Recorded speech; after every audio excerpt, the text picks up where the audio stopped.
나간 것 같습니다. 이 바쁜 와중에도 주님의 말씀과 함께 하루를 동행할 수 있다는 것, 말씀 안에서 생각하고 말씀 안에서 또 우리의 삶을 결단하고 하는 이것이 우리 신앙의 참 소중한 시간이다라고 할 수 있겠습니다. 그런 측면에서 오늘도 욥기 35장 함께 나눕니다. 오늘 욥기 35장 1절부터 8절까지 우리 함께 읽겠습니다. 함께 봉독합니다. 엘리후가 말을 이어 이르되 그대는 이것을 합당하게 여기느냐? 그대는 그대의 의가 하나님께로부터 왔다는 말이냐? 그대는 그것이 내게 무슨 소용이 있으며 범죄하지 않는 것이 내게 무슨 유익이 있겠느냐고 묻지만은 내가 그대와 함께 있는 그대의 친구들에게 대답하리라. 그대는 하늘을 우러러보라. 그대보다 높이 뜬 구름을 바라보라. 그대가 범죄한들 하나님께 무슨 영향이 있겠으며 그대의 악행이 가득한들 하나님께 무슨 상관이 있겠으며 그대가 의로운들 하나님께 무엇을 드리겠으며 그가 그대의 손에서 무엇을 받으시겠느냐. 그대의 악은 그대와 같은 사람에게나 있는 것이요 그대의 공의는 어떤 인생에게도 있느니라. 아멘. 오늘 말씀의 제목을 타인의 말을 침소봉대하지 말자. 타인의 말을 침소봉대하지 말자. 1절 보면 그대의 의가 하나님께로부터 왔다는 말이냐 이렇게 시작을 합니다. 그 말은 엘리후가 가만 들어보니까요, 욥이 자기 변호를 지속하면서 굉장한 의롭다라고 하는 부분이 강조되고 있다라고 하는 것을 본 것이죠. 그러다 보니까 욥은 그런 생각을 갖게 된 겁니다. 그렇다면 당신 의롭다는 거냐? 우리가 33장이었나요?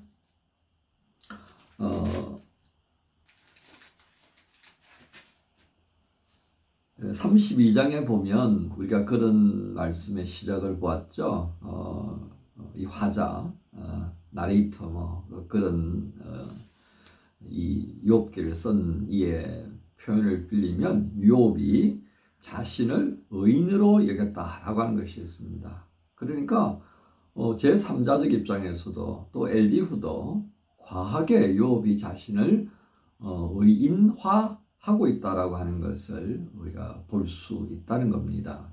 그것은 욥이 처하고 있는 상황을 생각해 보면 어쨌든 욥은 자신이 이러한 고통에 처해야 할 이유를 도무지 찾을 수가 없었기 때문에 나는 당신들이 생각하는 이러한 고통을 당할 만큼의 죄가 나는 생각이 안 난다. 이러한 부분을 이제 강조하다 보니까 몇 번 강조하다 보면 그것이 너 지금 너를 의롭다라고 얘기하는 거냐? 뭐 이렇게 이제 할 수 있게 되는 거죠.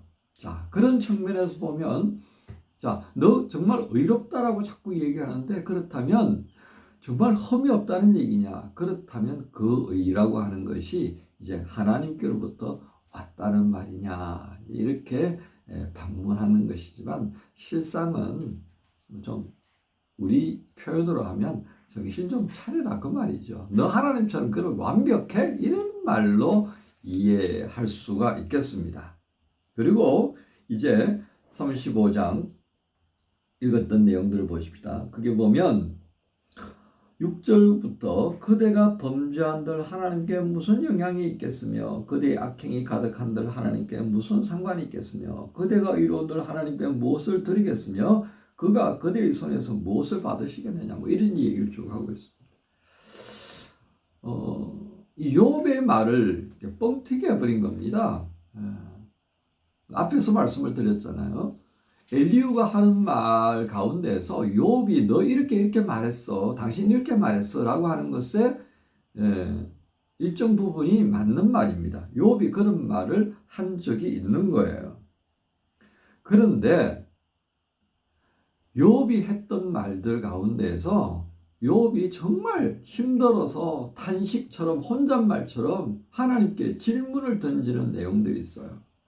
그런데 그것을 욥이 어떤 규정한 것처럼 그렇게 엘리후가 간주하면서 말한 것이 있더라는 겁니다.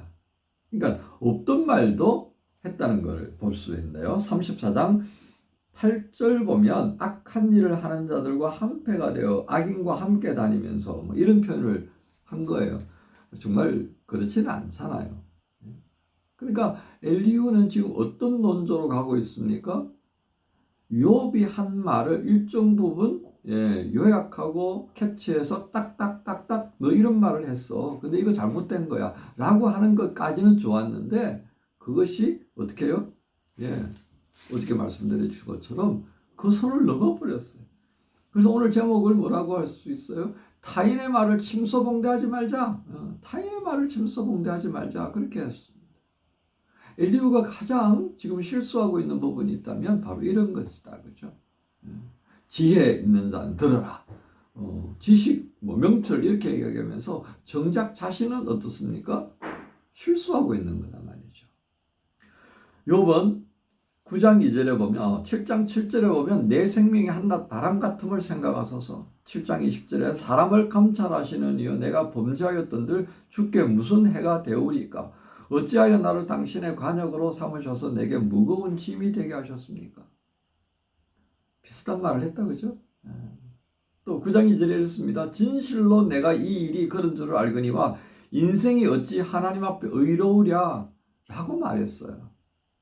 그러니까 욥이 하는 말의 진심과 그가 답답해서 하나님께 질문을 던지면서 비명과 같은 그런 탄식어린 이야기가 있더라는 겁니다.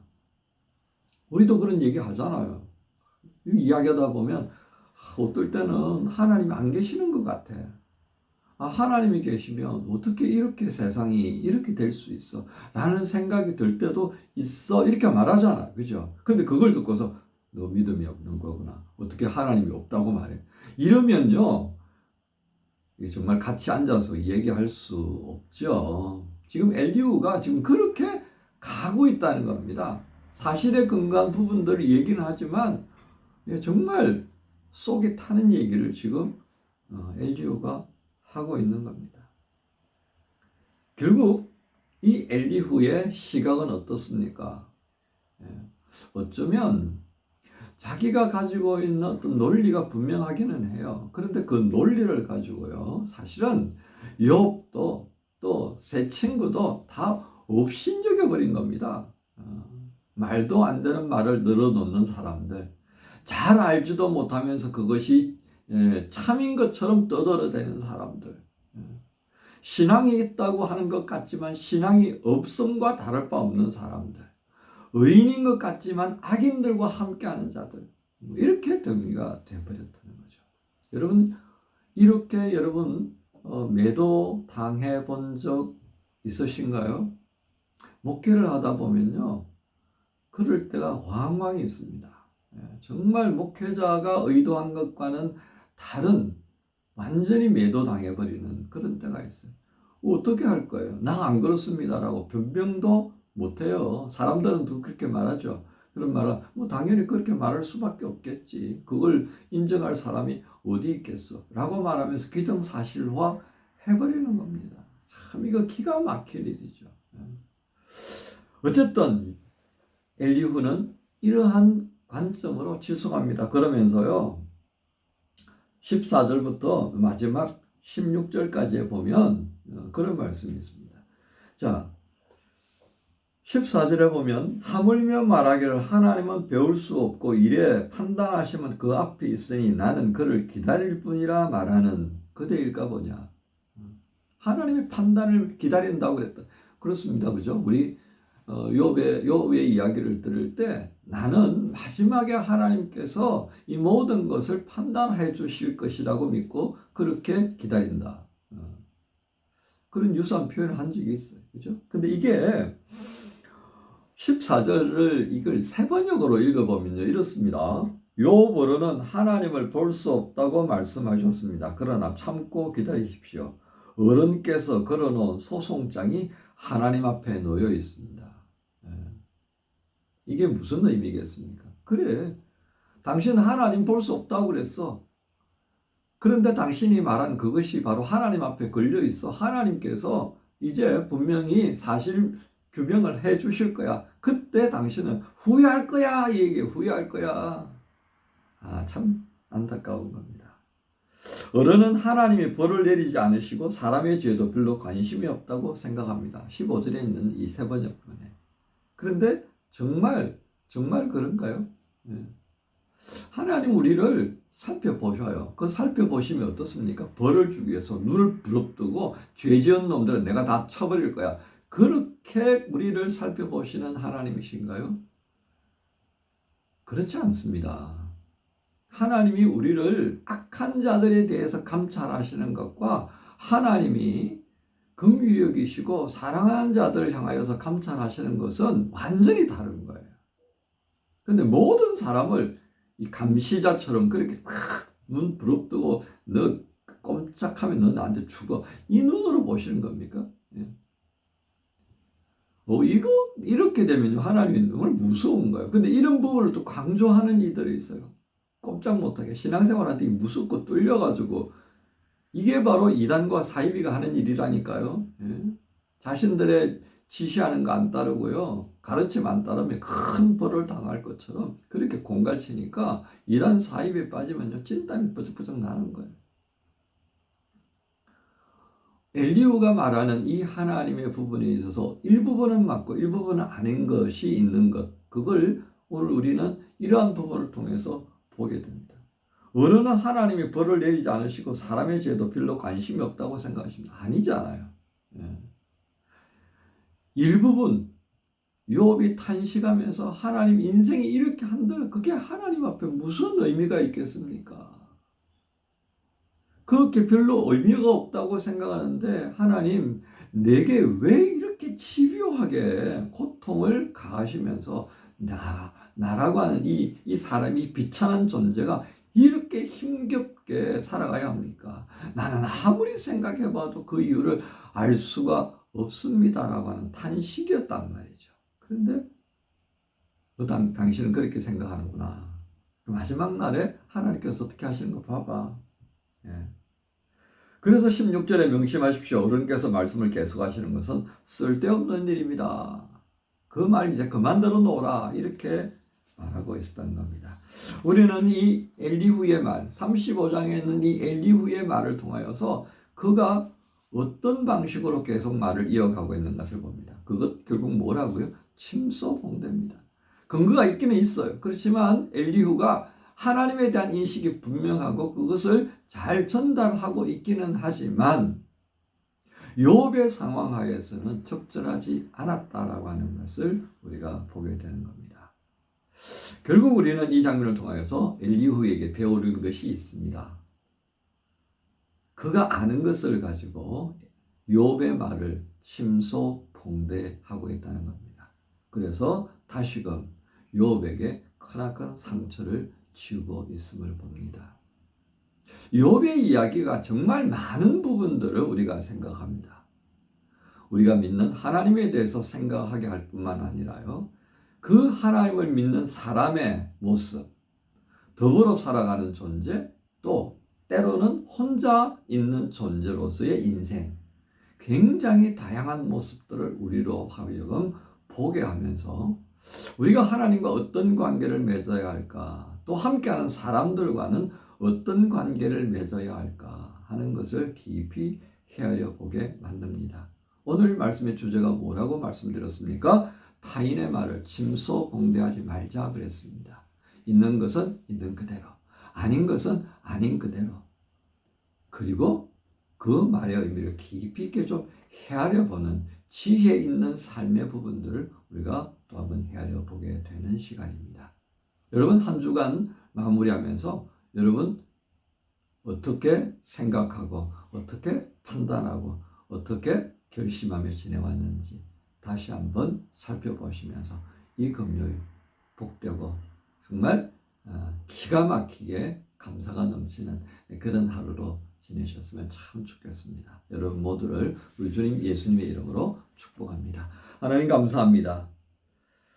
엘리후의 모습을 보면서 있는 것을 그대로 보지 못하고 그것을 과하게 포장하는 것을 봅니다.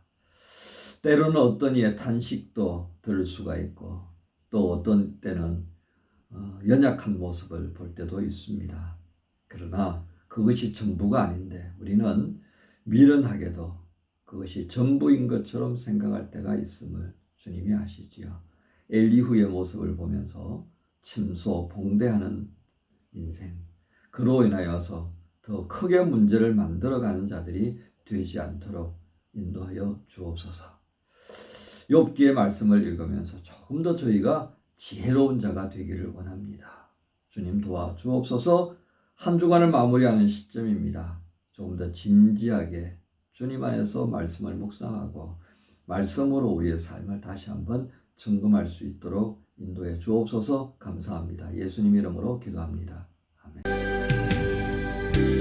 하늘보다 높으신 주 사랑, 바다보다 넓으신 주 사랑, 나를 향한 크고 높으신 사랑, 헛되고 헛된 그 모든 것 내게서 멀리 거두셨네. 나의 수치 찬양되었네. 하늘보다 높으신 주 사랑, 바다보다 넓으신 주 사랑, 나를 향한 크고 높으신 사랑, 헛되고 헛된 그 모든 것 내게서 멀리 거두셨네. 나의 수치 찬양되었네. 영원히 감사드리니 주님의 그 은혜, 날 찾아주신 그 사랑.